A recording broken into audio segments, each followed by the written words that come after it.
Apple Pies and Other Amends by ToEatAPeach, read by Bella. Chapter 18.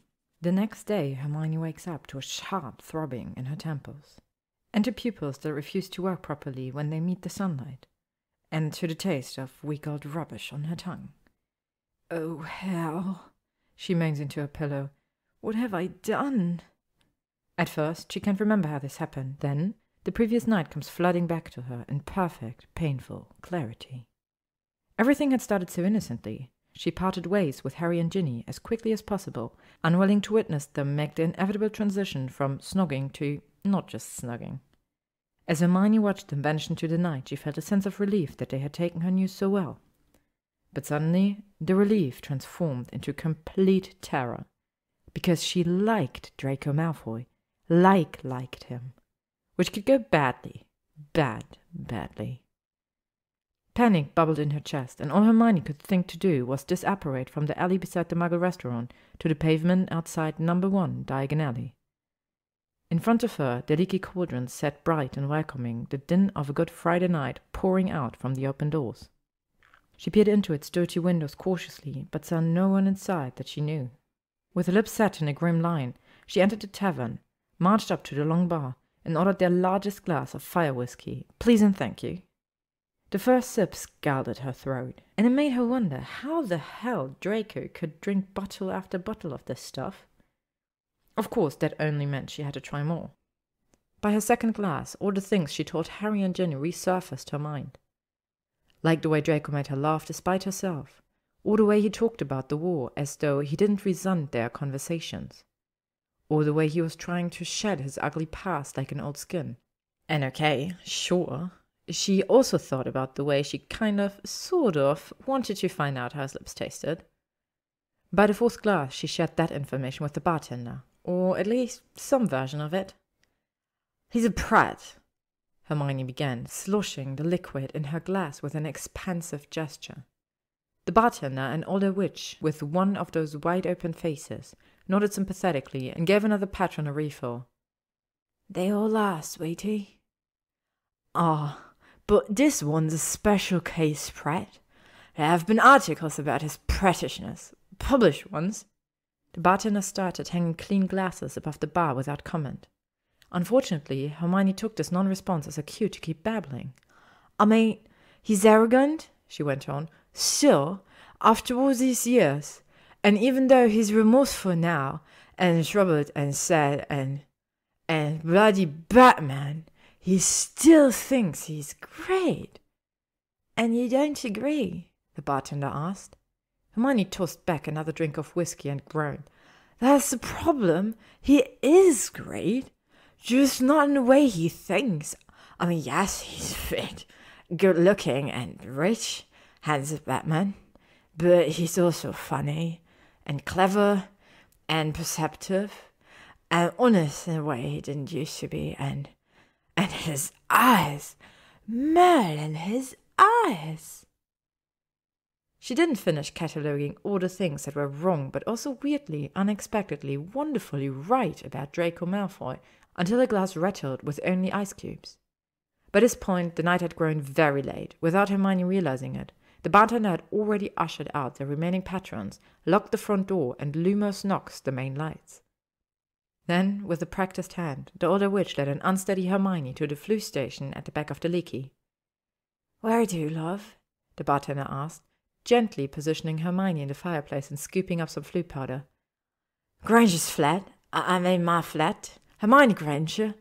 I'm Hermione Granger, and I have my own flat." "How nice of you, dear," the bartender said, patting Hermione on the back before tossing the powder at the younger witch's feet.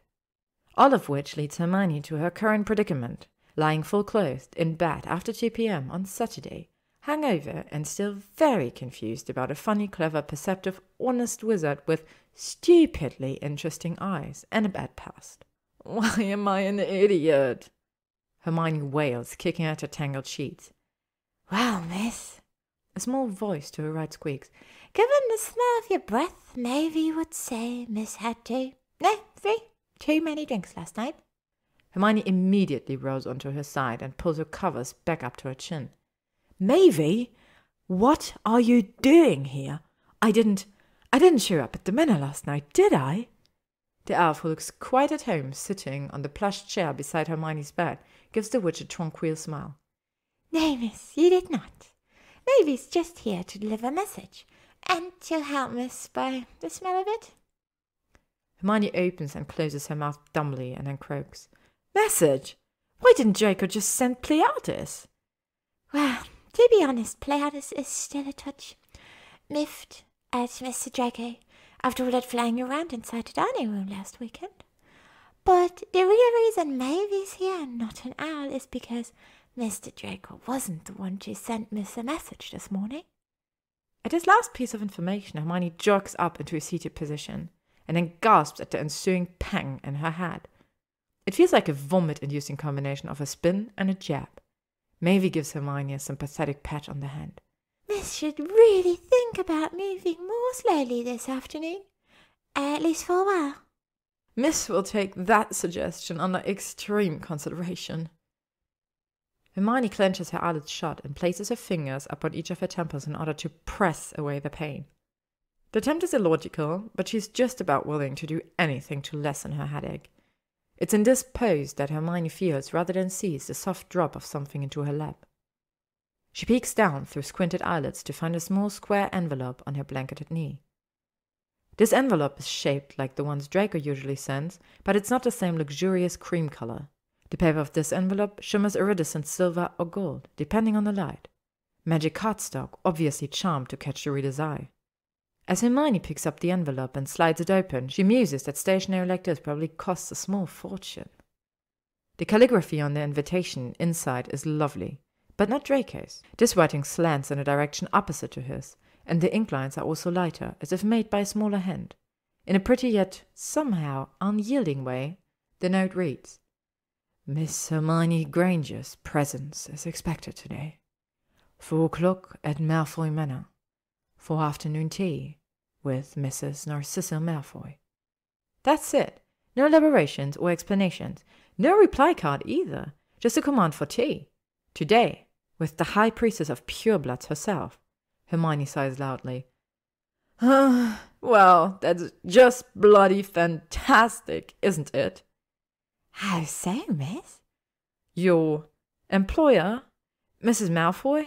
She wants me to meet her for tea in less than 2 hours. And why is that a cause for swears, miss?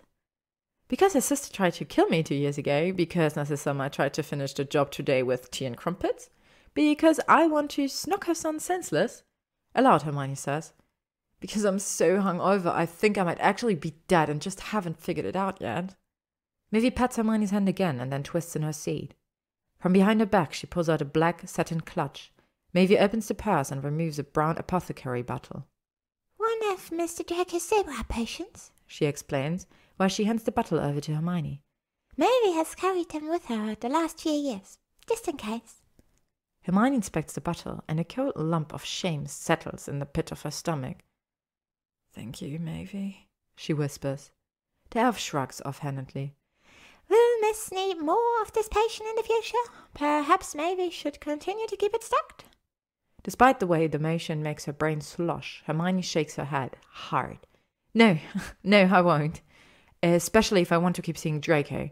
But thanks, Mavie. Really. Hermione unstoppers the bottle, tilts her head back, and tips the content into her mouth. The liquid feels oily against her tongue, and it leaves behind a mildly herbaceous aftertaste. She gulps every bit of it down, closing her eyes in anticipation. Merlin, he was right. She sighs in relief a few seconds later. He does brew an excellent sober-up. Her headache and nausea evaporate, as if they never cured at all. Suddenly, the idea of tea with Narcissa seems less terrifying impossible and more, terrifyingly probable. Hermione pats her hair, which has become an absolute rat's nest. Oh, Mavie, she sighs. I'm still a mess. The little elf waves her arm towards the door of Hermione's loo. Miss should clean herself up. Mavie will do the rest. An hour later, Hermione has scalded the previous night from her skin, teeth, and hair. Wrapped in a bathrobe, she emerges from the washroom with a fresh face and neatish curls to find that Mavie has placed a set of clothes upon her bed. Mavie? Hermione points to the outfit that the elf has laid out. A white sheathed dress covered in colourful embroidered petals, a cardigan, and a pair of ballet flats. Each of them looks quite different than when Hermione last saw them all in her wardrobe. I didn't know I even owned that much green. Maeve surveys her creation proudly. Miss didn't actually. Maybe charmed a few items. And it is lovely for springtime tea.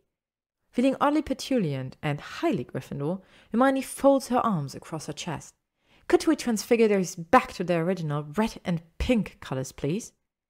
But Malfoys love green. Hermione rolls her eyes. I'm well aware, but I don't. Maeve delivers another one of those deceptively casual shrugs. Very well, but could Miss clarify something for Maeve? Hermione gives a hesitant nod. Just so Maeve is clear, Miss is willing to spend hours and hours in the manor and beg the Malfoys' complicated confections to enjoy, but Miss is not willing to wear an entire sprig of the colour wheel, one that might endear Miss to a rather formidable hostess this afternoon. Hermione sputters. And then, with an irate grunt, she ushers the ridiculously smart elf out of the room so that she can put on the damned outfit. Which she will not admit is perfect for tea. She will not. Maeve waits on the sofa, tiny legs crossed and bat ears twitching lightly, when Hermione finally enters the living room. How pretty Miss looks in green! Is Miss ready to fly to the manor now? We were a bit early, but that should give Miss a little time to spend with Mr. Draco beforehand. Actually, just give me a moment, Maeve. There is something I need to do first. Then Hermione adds, Oh, and Maeve, don't think you and I aren't going to have a serious talk later about my flu and privacy and what friends do and don't tell each other. Of course, Miss Granger. Maeve nods gravely, but Hermione doesn't miss the sparkle in the little elf's eye. Away from the elf and in the safety of her kitchen, Hermione leans against the counter for support. I can do this, she thinks. I can do this. Then she goes to her fridge to retrieve what she came in here for, a long creamy tart filled with cranberries and toasted hazelnuts. It's an experimental dessert, but the best she can do on such short notice. With her wand, she summons a lavender-hued cake box, sets the tart inside, and wraps the whole package up with fairy lights and a transfigured sprig of purple thistle. The result is lovely and looks far more Granger than Malfoy, which is sort of the point. Hermione levitates the cake box into the living room, following behind it with her wand raised. She needn't do so. She could carry it after all. But doing magic has always soothed her, ever since the day she received a Hogwarts letter. The surging tingle of it reassures her, focuses her, and boy does she need to focus right now. Finally, just beside the fireplace, Hermione tucks the box under one arm and slips her wand into a cardigan. You coming, Maeve? She asks over her shoulder. Oh, no, Miss. Maeve has errands to run in Diagon Alley, but Maeve wishes Miss the best of luck. Just go to the ladies' parlour. It's a yellow room on the first floor, not too far from the smaller library. Miss Narcissa will be waiting. Before Hermione can answer, even turn fully around, she hears the crack of disapparition behind her. Maeve, it seems, isn't going to stroll hand in hand with Hermione into this tea. Facing her flu station, the witch shudders slightly. All right, she thinks. Alone then. Hermione has prepared herself for the long, lonely walk from the smaller library to wherever certain doom awaits. She's therefore surprised to step out of the green flames and see Draco pacing frantically between his fireplace and the armchairs. Upon seeing her, Draco jerks to a halt. Instead of saying hello, he closes the gap between them with 2 long strides. You don't have to do this, Hermione. His voice, even strangled with fear, sends a frisson of delight through her. Delight and a sudden surge of much-needed confidence. Oh, but I must, Draco. Otherwise, what will I do with this tart? She hefts the cake box up for him to see. He narrows his eyes at the box, as though it might contain a boggart. You made my mother a tart? Well, I made the tart a few days ago, and I've brought it to your mother today. But I'd appreciate it if you kept that little detail between us. He stands frozen, less than half a meter away from her. His whole face has pinched in on itself with tension, and she thinks she can actually hear his teeth grinding in his skull. I've no idea what she wants, Granger, or what she's going to say to you. He delivers the warning in his most hostile drawl, almost like a reprimand. But she knows, without having to ask, that he's not mad, he's worried. She feels herself grinning. "Do you think you could take me to the ladies' parlour? Because Mavy's direction left something to be desired. I mostly got the word yellow, and somehow I don't think that's going to help me much." Draco doesn't move, except for the twitch of a muscle in his jaw. Sighing, Hermione transfers the cake box to one arm, reaches for his hand, and drags him to the library door. Only when they left the room and started down the hallway does he speak. "We're going the wrong way, Granger, unless you'd like to visit our billiard room." "Not today, Draco. Not today." As he changes their direction, she feels his hand shift inside hers until, suddenly, he laces their fingers together. Within no time at all, they reach what must be the ladies' parlour. Warm sunlight pours out of the entrance, and Hermione can smell the floral notes of her favourite tea. Draco jerks them to a stop beside the doorway and pivots towards her. "You don't have to go inside." She angles her head towards him and whispers, "I'm pretty sure I do." "No, you don't. I can just tell my mother you fell ill and had to go home." "I'll be fine, Draco, and I have my wand on me if not." "Bloody Gryffindor," he growls, but he gives her hand a tiny squeeze. Before she can respond with some disparaging remark about his house affiliation, Draco leans over, brushes his lips against her cheeks, and then practically bolts away from her down the corridor. There's an absolutely still moment when nothing in the universe moves. Then slowly, Hermione wonders whether the buzz in her brain has lost its volume control. That might explain why it's changed from white noise to raucous stadium cheers.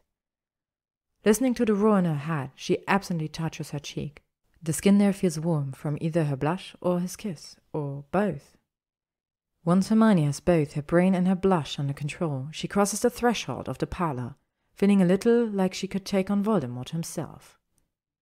Thank you for listening to today's chapter of Apple Pies and Other Amends by ToEatAPeach, read by @LMXMyBella. If you would like to stay up to date on upcoming chapters and stories, you can follow me on Instagram, Tumblr, AO3, or YouTube. Thank you to ToEatAPeach for letting me use their story, and thank you to all of you for listening.